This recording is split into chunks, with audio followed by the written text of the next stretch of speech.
Assalamualaikum warahmatullahi wabarakatuh. Halo guys, welcome back to my channel. Di video kali ini saya akan mencoba melanjutkan cerita kita di part 2. Untuk teman-teman yang belum menyaksikan part 1 ataupun belum mendengarkan kisah saya di part 1, alangkah lebih baiknya untuk menyaksikannya terlebih dahulu agar bisa lebih mengenal dari tokoh-tokoh yang ada di dalam cerita ini.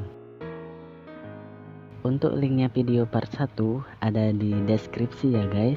Oke guys, check it out. Inilah ceritaku si Bima kecil di part 2. Setelah kami melewati tangga, tibalah kami di dalam loteng, dimana ukuran loteng ini tidak begitu luas. Akan tetapi fasilitas-fasilitas yang di sana terbilang cukup lengkap, termasuk tempat tidur juga berupa kasur ada di sana. Sesampainya di loteng, karena ini pertama kalinya aku dibawa ke sini oleh paman, aku pun merasa kegirangan. Jadi aku berlari ke sana kemari, karena juga ketika aku berlari, lantai yang terbuat dari kayu yang berukuran sangat tebal pun itu ikut berbunyi. Jadi di situ menimbulkan sedikit kegaduhan. Setelah dirasa cukup bagiku untuk bermain di loteng, kini paman memanggil namaku. Bima, sini dek. Tanpa menunggu paman memanggilku 2 kali, aku segera menemui paman. Karena paman duduk di atas kasur dan posisi kasur yang ada di sana juga itu lumayan tinggi dan cukup sulit untuk menaik sendiri. Jadi lagi-lagi pamanlah yang mengangkatku, menggendongku untuk menaikkan aku ke atas kasur.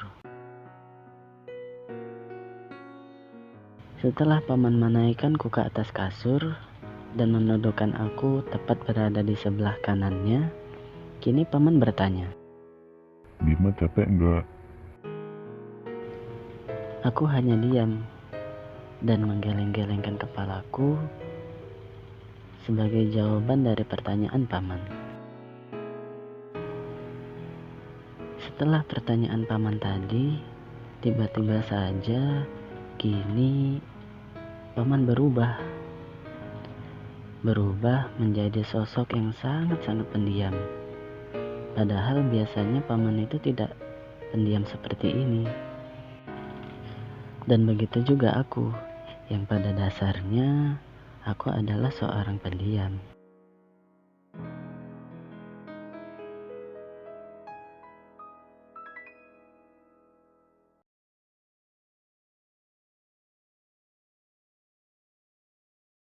Cukup lama kami berada di dalam keheningan, tidak bicara sepatah kata pun satu sama lain.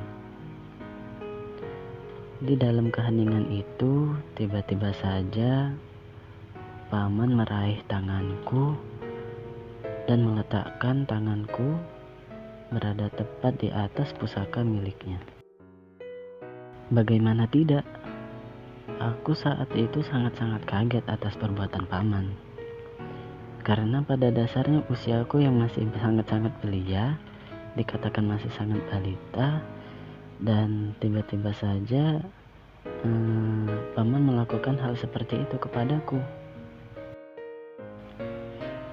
Di tengah kagetnya aku si Bima kecil, paman justru menggerak-gerakkan tanganku untuk mengelus-ngelus pusaka miliknya itu. Tanpa aku sadari, tiba-tiba saja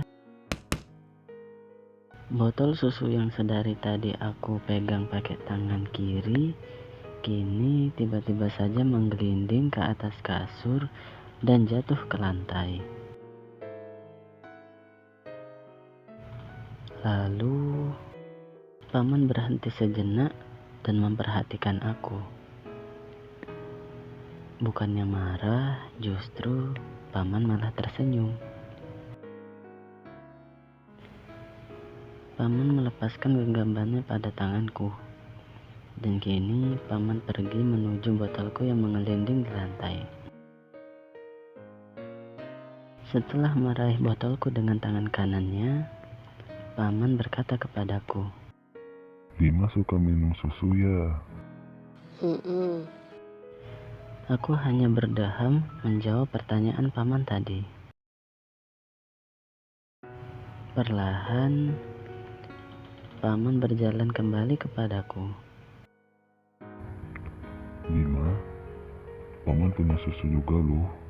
Dan susu paman ini jauh lebih enak daripada susu punya kamu ini. Ujar paman sambil menunjuk botol susuku yang isinya tinggal setengah lagi. Kini paman sudah berada tepat di hadapanku. Dengan tatapan tajamnya, paman menatap diriku dengan seksama. Dengan posisi aku yang berada duduk tepat di atas kasur di bagian pinggir, dan paman berdiri di lantai persis di pinggir kasur menghadap kepadaku. Bima, kamu mau minum susu punya paman gak? Aku hanya diam dan tidak menjawab pertanyaan paman. Setelah pertanyaan paman tadi, paman beranjak pergi dari tempatnya dan meletakkan botol susuku di atas meja. Kini paman telah kembali berada di posisinya semula, sambil menatapku dengan tatapannya itu. Tanpa permisi terlebih dahulu, lagi-lagi paman mengambil tangan kananku dan meletakkannya persis di atas pusaka miliknya. Susu paman ada di sini, Bima. Bima mau coba minum gak? Sekali coba, pasti Bima ketagihan. Aku, si Bima kecil kala itu, hanya bisa terdiam dan mencoba menerka-nerka apa yang dimaksud dari perbuatan paman tersebut. Karena waktu itu masih terhitung musim penghujan, meskipun hari sudah menjelang siang, kini cuaca di situ ataupun udara di situ masih terasa cukup dingin.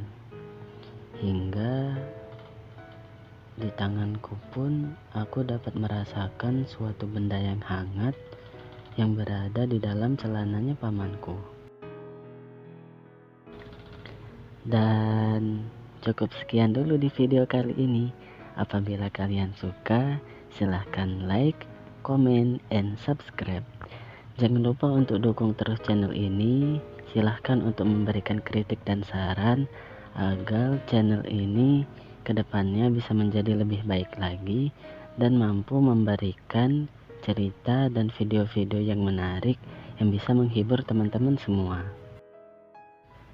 Oke guys, cukup sekian dulu. Stay tune terus ya. Sampai ketemu lagi dengan saya Bima di part selanjutnya. Bye bye.